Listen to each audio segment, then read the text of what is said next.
Hello and welcome to Social Media Weekly, episode 17, December 2019. Social Media Weekly is brought to you by Virtual Palace Marketing, the digital marketing agency that helps small businesses go digital. My name is Sean. And I'm JK. This week, Soci, S-O-C-I, is a platform that helps manage multi-channel marketing. Facebook's portal expands offerings. Twitter attracts pro photographers with high-res JPEG uploads.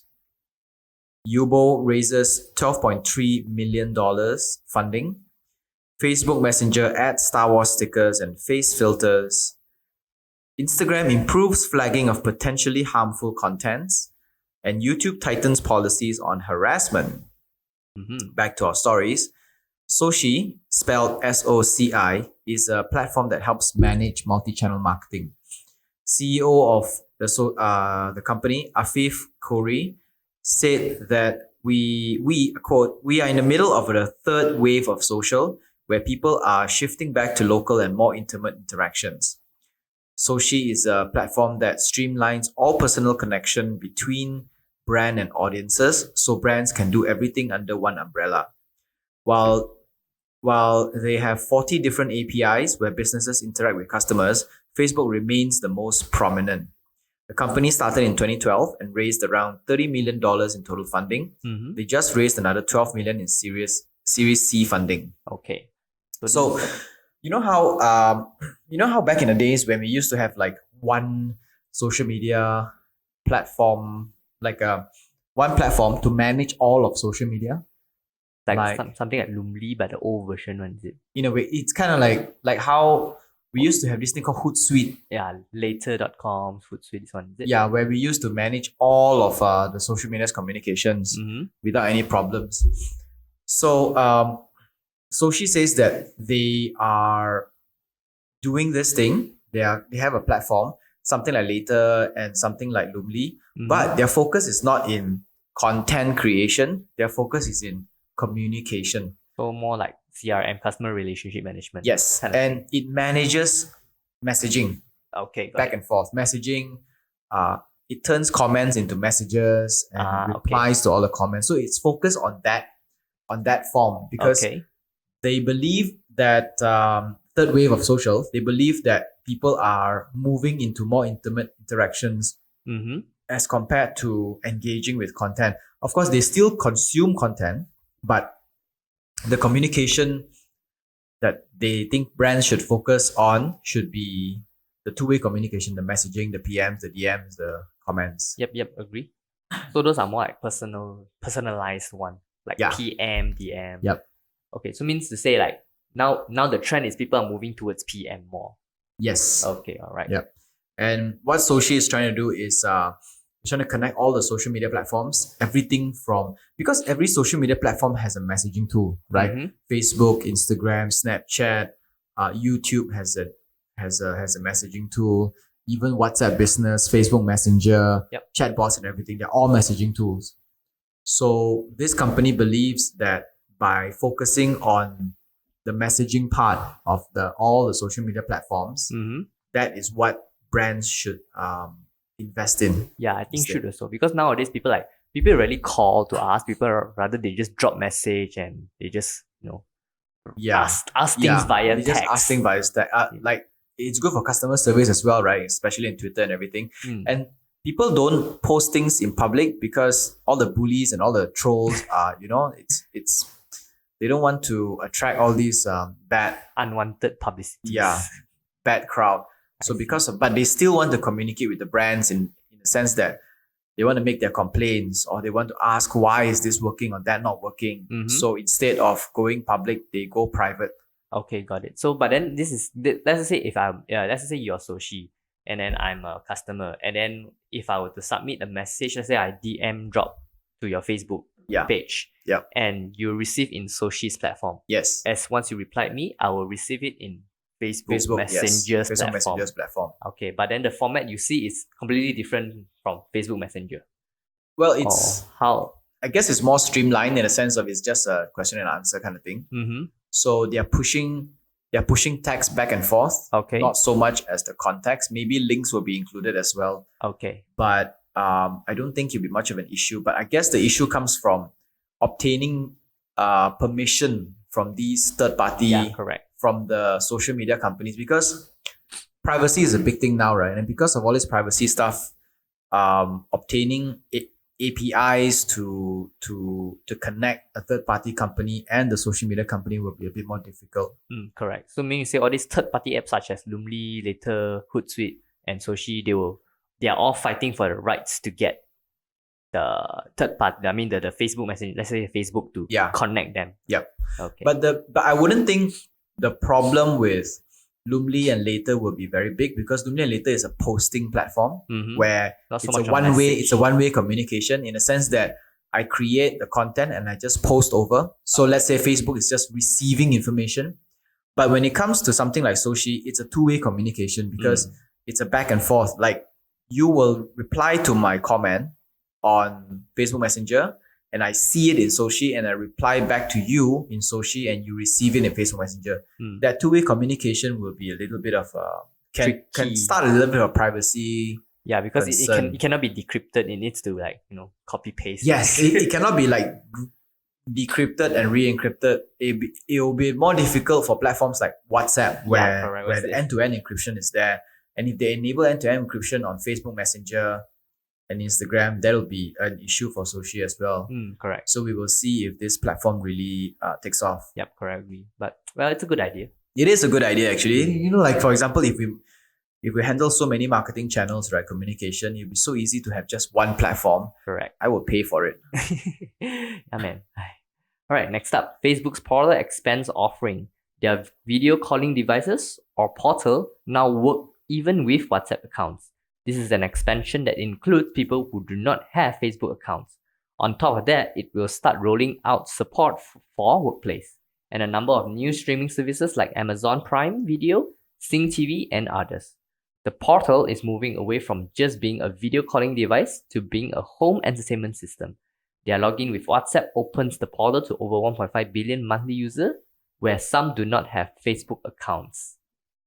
So this is another video platform for people to chat.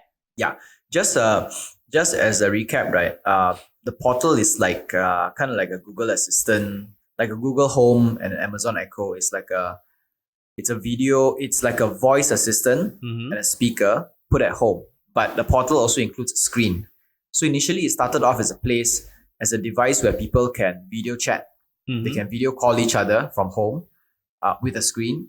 And then it expanded to include enterprise offerings, where Facebook Portal can be put into every single onto every single desk of every single employee in a company, where if they want to call into a conference or anything, right, they can actually use Facebook Portal, and it automatically does all that video and audio syncing. Okay.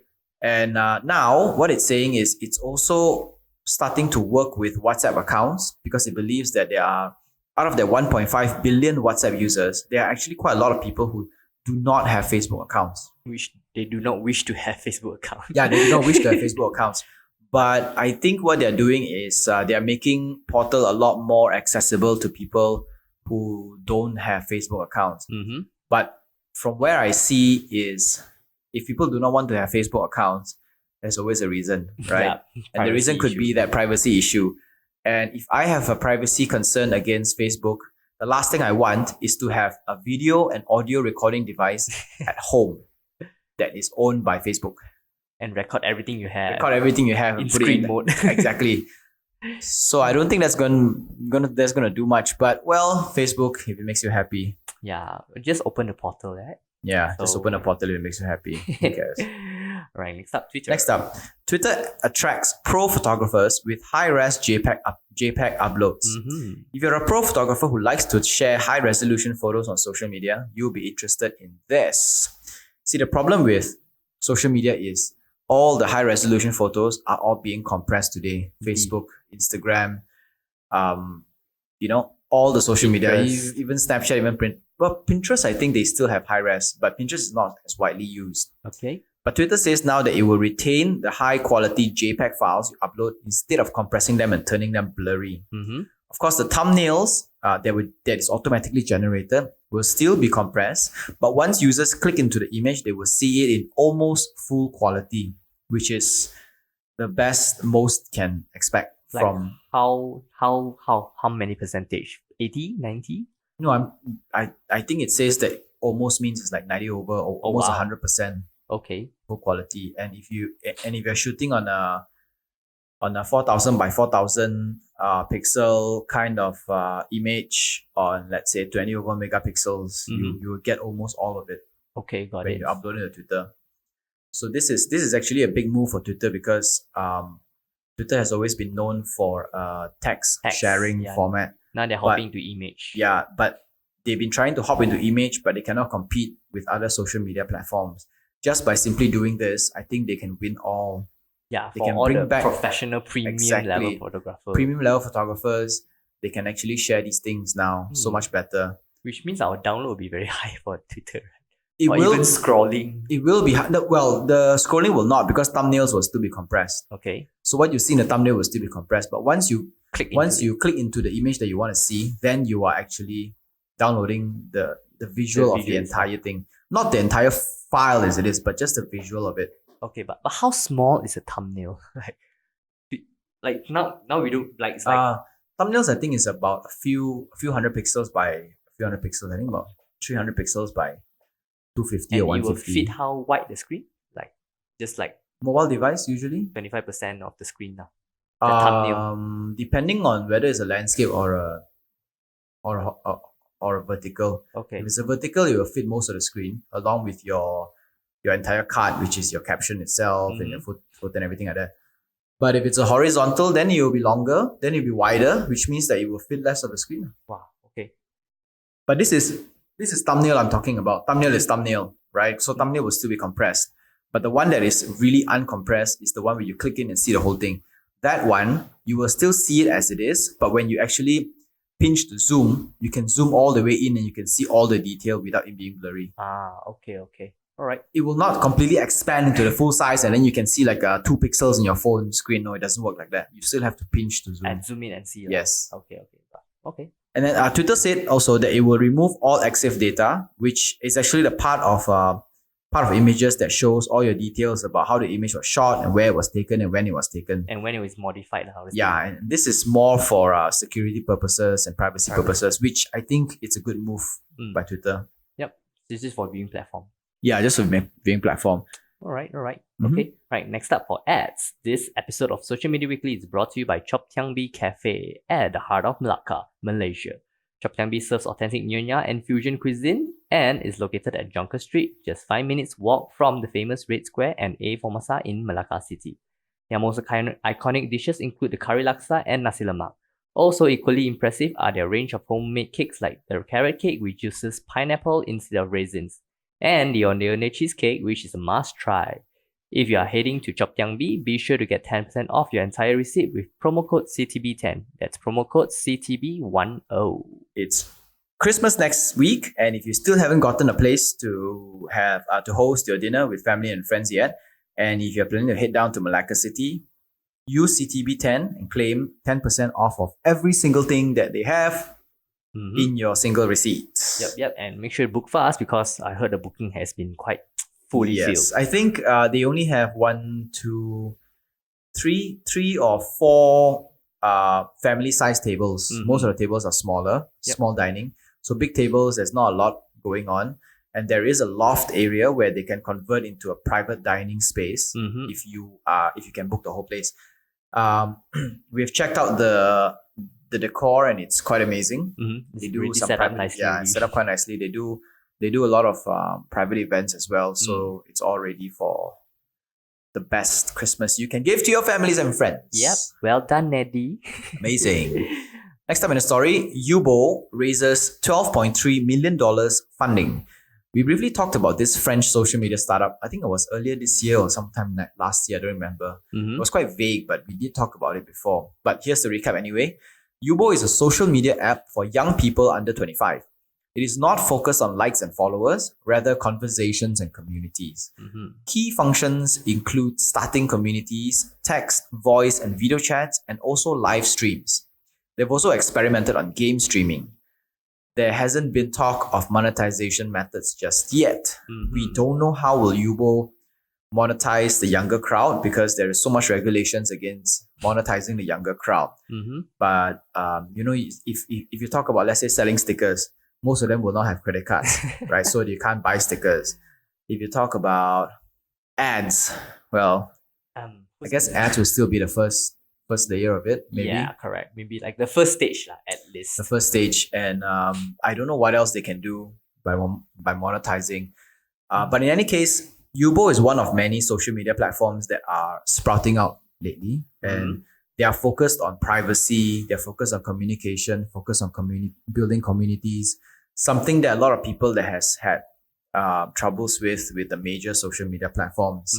And while the biggest social media platforms are still thriving, Facebook, Instagram, YouTube, Twitter are still thriving, and they are based on the older model of public communication and global communication. It could be time for premium version to come out. Not premium version, but private version to come out. Okay, yes. Right? Like Path used to be a social media that only limits your friends to 150. Right? Maybe at that time when it came out, it was a little too early because people were still enjoying the free public the free public version of social media. But now that the public version of social media is turning out to be a very toxic place, people are starting to hide into communities and group of friends. Maybe at that point, Path will be at this point, Path, if Path comes out, come back again, right? It would be a better social media platform. True, especially with all the the scandals going on with the social media nowadays. Yeah, exactly, privacy and everything like that. And so we hope that Yubo picks it up, and we hope that other social media platforms can help turn the tide around and protect our privacy as well. Maybe in the next 5 years, we'll see. Maybe. Right, next up, Facebook Messenger adds Star Wars stickers and face filters. Once in a while we will see this, but we wonder why all promos do not already include this as their SOP. The new Star Wars movie is around the corner, and Messenger is already spotting some cool face filters, stickers, and chat themes built around it. There are cool filters that allows you to choose the dark or light side by turning your face, fly in pose X-wing cockpit, or jump to light speed. This is an interesting take because we know we use a lot of face filters, right? And we use it all the time. And somehow there's still so few brands that are taking advantage of this during the launching of their product or their service or, movies or whatever. And and Star Wars is one of them. Correct, yeah. There has been a few that did this before. I think Lego did this before with the Lego movie. I don't know why not many are doing it right yet. Is it because of the complication of virtual?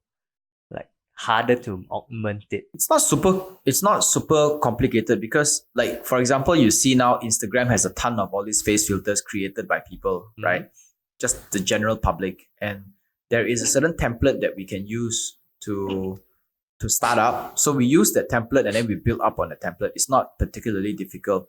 It's just that I think big companies do not see social media and chatting as one of the platforms that they can promote.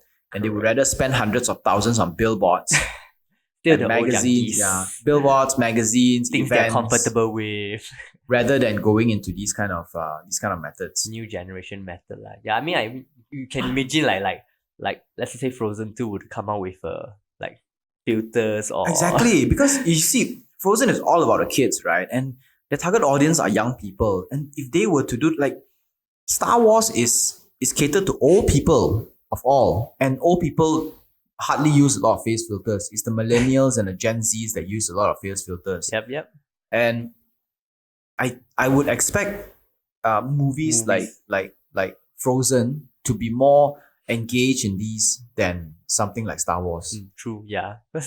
Imagine you just twirl and then you can see an Olaf coming out. Exactly, or you sing, yeah, and then the whole screen becomes that diamond thing. Or you can have a face filter where it's not a face filter, but it's an AR filter where you project your laptop, let's say, and Olaf will just be dancing in the corner Those are so fun and it's so nice, and I bet kids will. Yeah, really, they'll really- play around with. Kids will go crazy, and then let's say, for example, the brother will augment the sister dancing, and Olaf will be dancing together with. And It's then that kind of like stuff. the movement, they follow together, this kind of thing. Yeah. So there's so many things that they can do, but I don't know why they're still not investing money into these things yet. Well, maybe we don't know about that. Yeah. We really don't know That's why they say the big companies are the slowest to. hop in, right? Yeah. Let's talk about Instagram. Hi. Instagram improves flagging of potential harmful contents.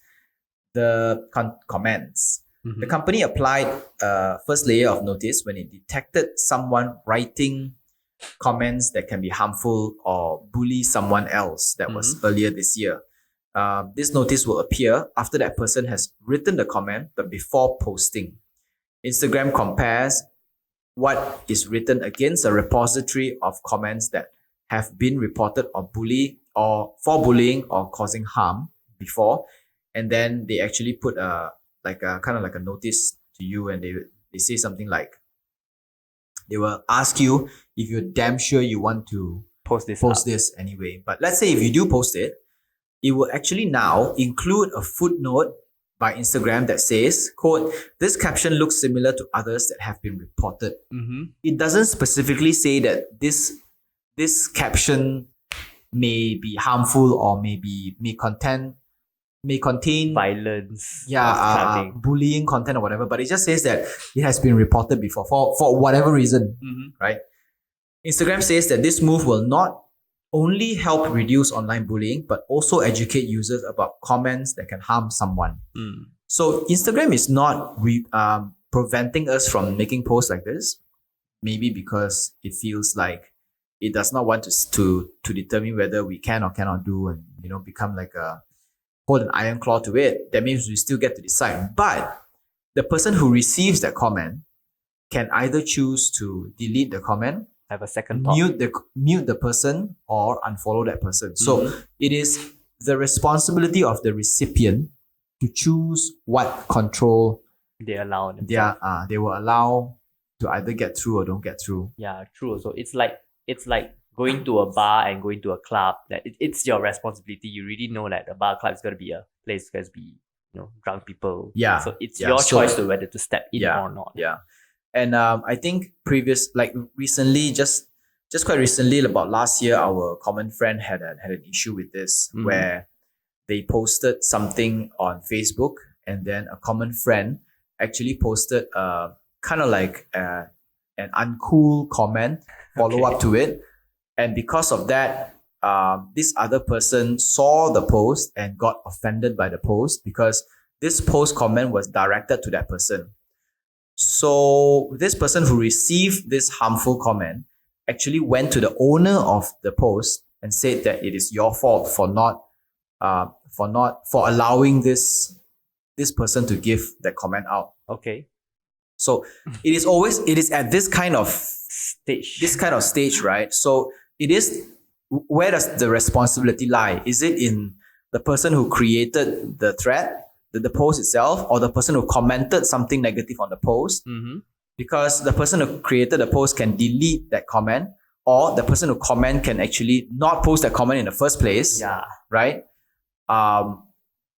The recipient of it, the one who gets bullied, or the one who gets the harmful, receives the harmful comment. So what does that person do? Who does that person blame, and who does that person go to for all this? So that is where all this tricky part is. Line is. And in a way, I think it's difficult for Facebook and Instagram to determine whether some comments are harmful or has signs of bullying, because there's so many ways to write something, right? Correct. So as the owner of the content, there is a responsibility of that person. If they see something that they don't like, they will just delete it and say, "I'm sorry, I don't like your post I don't like your comment on my post." As a show of respect. And the person who makes the negative comment shouldn't have done it in the first place, Well, that one is really up to the person's ethic lah. Yeah. But we can choose to report what, isn't it? We can choose to report, but when you report, it doesn't matter because it's a personal attack and it has nothing to do with general stuff like like gender, sexual orientation, and race and anything like that. So even if you report, Facebook and Instagram cannot do anything about it. Well, person like that. Yep. You don't know how to do it. Let's move on to the next one. Yep. YouTube tightens policies on harassment. Last week, YouTube updated the policies to protect users against harassment. Previously, where the content needs to be outright insulting or derogatory now also includes veiled or implied threats. Insult based on race, sexual orientation, or gender are repeated attacks over time. Any accounts found violating the policies will be suspended from making money on YouTube. Content be moved. And finally, if they don't stop, will be banned from YouTube. So now all social medias are tightening their policies in terms of harassment and yes. You can see that. So right now it has come to a point where if you on YouTube, in this instance, if you post any content that insults someone outright, so it's one thing to insult someone outright, but if it's veiled or implied means it's Subtle, not directly, very subtle, indirect. very indirect, it will still be able to hit them. So if the content insults based on race, sexual orientation, or gender, and it is a repeated attack over time. If it's just a one-off, then maybe YouTube might let you go. But if it's repeatedly done so, then YouTube can actually suspend you from making money on YouTube. Secondly, the content may be removed. And finally, if you still do not stop, all your content will be removed and you'll be banned from YouTube. Okay. Wow. Looks like social media is getting more and more strict. Yeah? I guess there's nothing much they can do about it because everybody's leaving social media because social media is already becoming so toxic, right? Yeah. So I guess freedom of speech isn't so good after all. Yeah, I know. Humans cannot be left to their own devices because we are people of chaos and we just love to destroy each other. And run freedom. Yeah, and the main reason why people leave the public version of social media isn't because they're tired of it or isn't because they're bored of it. It's because they are tired of the bullying, the toxic comments, and the trolls. If it weren't for these people and these acts, social media would still be a haven. It used to be a haven back then during the Friendster years and all. It was so fun. Everybody's trying to connect with everybody else and nobody's talking bad about anybody. Yeah, playing Farmville together. No. Exactly, right? That's how we all should be, kumbaya and, playing the vampire versus werewolf game. Yeah, it was so fun and we trading recipes in Restaurant City. Yeah, those were the days. Exactly. But now, no. Everybody's hating on everybody else. Everybody's getting so woke and opinionated. Okay, so that's all for Social Media Weekly this week. Social Media Weekly podcast is available on Anchor FM, Google Podcasts, Apple Podcasts, Spotify, and more. Our full videos are available on YouTube, and we post bits and clips on Instagram and Facebook. This is Social Media Weekly, episode 17, December 2019. My name is Sean. And I'm JK. Au revoir. Sayonara.